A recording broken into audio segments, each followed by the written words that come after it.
بسم اللہ الرحمن الرحیم۔ قربانی کے مسائل سے متعلق آج ارادہ ہوا کہ ان مسائل سے متعلق ایک کلپ ریکارڈ کروا دیا جائے اور لوگوں کو قربانی کے بیسک مسائل بتائے جائیں۔ لوگ بہت زیادہ جو سوالات پوچھتے ہیں، تو اس پہ میں نے کچھ اشارے لکھ لیے اپنے سامنے، تاکہ جو سوال بہت زیادہ پوچھے جاتے ہیں میں ان کے بارے میں ریکارڈ کروا دوں۔ تو میں انشاءاللہ یہ جو قربانی ہے اس کے بالکل شروع سے لے کے آخر تک ترتیب سے کوشش کرتا ہوں کہ مسائل بیان کروں، اور جو مسائل بہت زیادہ پوچھے جاتے ہیں اللہ تعالیٰ سے دعا ہے کہ وہ سارے آ جائیں۔ تو پہلا سب سے بڑا مسئلہ یہ ہے کہ قربانی واجب کس پر ہے۔ قربانی واجب کس پر ہے؟ لم سم عوام کی سہولت کے لیے ایک نصاب بیان کرتا ہوں جو علماء بتاتے ہیں۔ 52.5 تولہ چاندی دیکھ لیے گا نیٹ پر، تو اتنی مالیت کا کسی کے پاس سونا ہو یا چاندی ہو یا تجارتی مال ہو، تجارتی مال کہتے ہیں وہ سامان جو بیچنے کے لیے آپ نے خریدا ہے، یا کیش رقم ہو، یا یہ کہ ضرورت سے زائد سامان۔ ضرورت سے زائد سامان کہتے ہیں وہ سامان جو پورے سال بھی استعمال نہ ہوتا ہو۔ تو ایسی کوئی چیز اگر آپ کے پاس اتنی مالیت کی پڑی ہوئی ہے، یا ایک نہیں دو چار چیزیں مل کے اتنی مالیت کو پہنچ جاتی ہیں، یعنی خلاصہ یہ نکلا کہ آپ کے جو استعمال میں آنے والی چیزوں کے علاوہ آپ کے پاس اتنی مالیت کی مال موجود ہے، اور ضروری خرچے اس میں سے نکال دیں، قرضے نکال دیں، وہ سب نکال کے بھی اتنے پیسے آپ کے پاس بچتے ہیں 50 55 60 ہزار تک، تو پھر آپ پر قربانی واجب ہے۔ یہ بہت مختصر بتا رہا ہوں، کیونکہ اگر میں اس کی نصاب کی ڈیٹیل میں گیا تو پورا کلپ اسی میں نکل جائے گا۔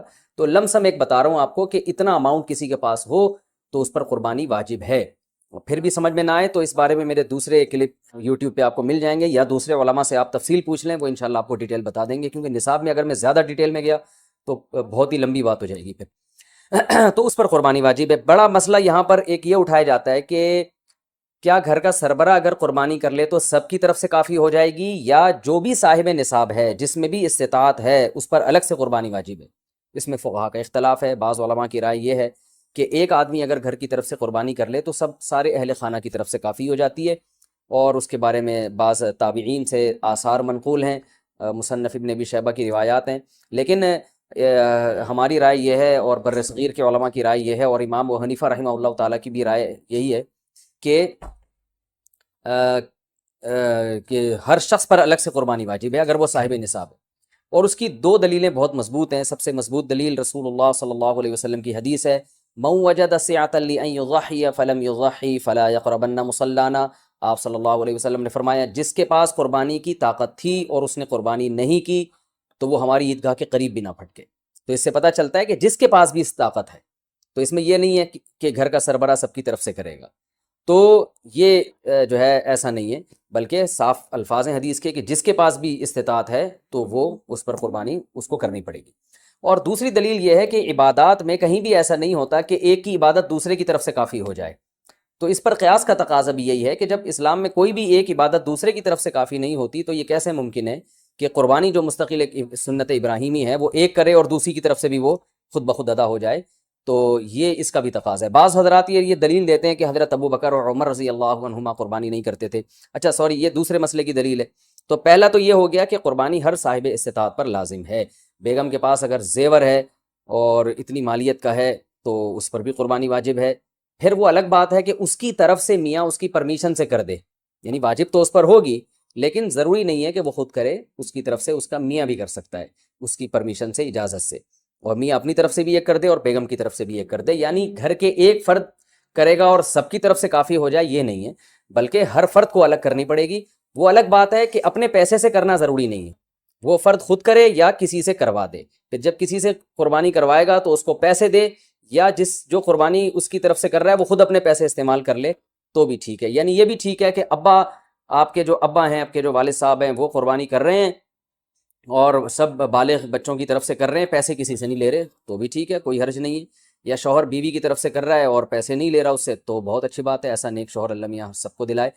تو یا بیگم صاحبہ کر رہی ہیں اپنے خرچے پہ اور میاں کی طرف سے بھی کر رہی ہیں، میاں سے پیسے نہیں لے رہی، تو سبحان اللہ، بہت اچھا لگا آپ کو سن کے، تو ہمیں بھی بہت اچھا لگا۔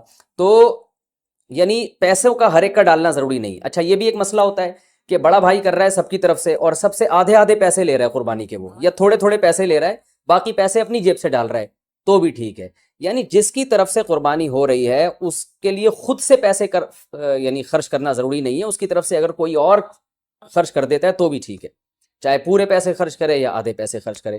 قرضہ لے کے بھی قربانی کی جا سکتی ہے، آپ کے پاس اگر پیسے نہیں ہیں تو آپ قرضہ لے کے کر سکتے ہیں، اگر آپ کو یقین ہے کہ میں یہ قرضہ بعد میں لوٹا سکتا ہوں۔ البتہ قرضہ کھا کے قربانی ٹھیک نہیں ہے، کہ آپ نے کسی کا قرضہ دینا ہے، وہ مانگ رہا ہے، دروازے پہ کھڑا ہوا ہے، وہ دے نہیں رہا ہے اور آپ اس کے پیسوں سے بکرے کاٹ رہے ہیں آپ، یہ ٹھیک نہیں ہے، یہ آخرت کے لیے بھی نقصان دہ ہے اور وہ بکرے کے لیے تو نقصان دہ بہرحال ہے ہی ہے۔ تو ایک مسئلہ تو یہ ہو گیا۔ دوسرا مسئلہ یہ ہے کہ قربانی کیا واجب ہے یا سنت ہے؟ تو اس بارے میں بھی دونوں رائے ملتی ہیں علماء کی۔ جو علماء کہتے ہیں سنت ہے وہ بھی عام سنت نہیں مانتے، بلکہ سنت مؤکدہ۔ سنت مؤکدہ کا مطلب جو نہیں کرے گا قابل ملامت ہوگا، اور امام ابو حنیفہ رحمہ اللہ تعالیٰ کی رائے کے مطابق یہ واجب ہے، اور اس کی دلیل وہی ہے کہ پہلی بات تو یہ کہ عبادت ہے، اور عبادت میں احتیاط کے پہلو کو ترجیح دی جاتی ہے، کیونکہ احتیاط اسی میں ہے کہ اس کو اگر واجب قرار نہیں دیتے تو بہت سے لوگ قربانی کا فریضہ چھوڑ سکتے ہیں، اور اس بات کا خطرہ موجود ہے کہ قیامت میں ان کو گناہ نہ ملے، تو اس لیے احتیاط کے پہلو کو ترجیح جائے گی۔ اور مضبوط دلیل امام ابو حنیفہ کی قرآن نبی صلی اللہ علیہ وسلم کی وہی حدیث ہے، من وجد سعة لأن يضحي فلم يضحي فلا يقربن مصلانا۔ آپ صلی اللہ علیہ وسلم نے فرمایا جس کے پاس قربانی کی گنجائش تھی اور اس نے قربانی نہیں کی، وہ ہماری عیدگاہ کے قریب بھی مت پھٹکے۔ آپ صلی اللہ علیہ وسلم 10 سال مدینہ منورہ رہے، ہمیشہ آپ صلی اللہ علیہ وسلم نے قربانی کی ہے۔ بعض حضرات یہ دلیل دیتے ہیں کہ حضرت ابو بکر اور حضرت عمر نے قربانی نہیں کی اپنے دور خلافت میں، اس سے پتہ چلتا ہے کہ قربانی واجب نہیں ہے۔ تو یہ دلیل اس لیے درست نہیں ہے کہ حضرت ابو بکر اور حضرت عمر رضی اللہ تعالیٰ عنہ مسکین تھے، غریب تھے، اگرچہ مسلمانوں کے خلیفہ تھے، لیکن یہ ان کی ایک کوالٹی تھی کہ اتنے لاکھوں مربع میل کے مالک ہونے کے باوجود وہ پیون زدہ کپڑے پہنتے تھے۔ تو صاحب استطاعت پہ قربانی واجب ہے۔ یہ دونوں حضرات بڑے تھے مگر قربانی نہیں کی انہوں نے، جیسے کہ روایت میں آتا ہے اس کی وجہ استطاعت نہ ہونا۔ تو استطاعت اگر نہیں ہے تو پھر قربانی لازم نہیں ہے، بلکہ اگر آپ قرضہ لے کے قربانی کرو گے اور خطرہ ہے کہ میں قرضہ ادا نہیں کر سکتا تو پھر تو جائز ہی نہیں ہے آپ کے لیے، کیونکہ دوسروں کا حق دبا کے آپ کے لیے عبادت کو کی بجا آوری یہ ٹھیک نہیں ہے۔ اس کی فضیلت کیا ہے قربانی کی؟ رسول اللہ صلی اللہ علیہ وسلم نے ارشاد فرمایا بقرعید کے دنوں میں یا ایام نہر میں اللہ کو جانور کا خون بہانے سے زیادہ کوئی عمل محبوب نہیں ہے، اور ہر بال کے بدلے میں اللہ نیکی عطا فرماتے ہیں۔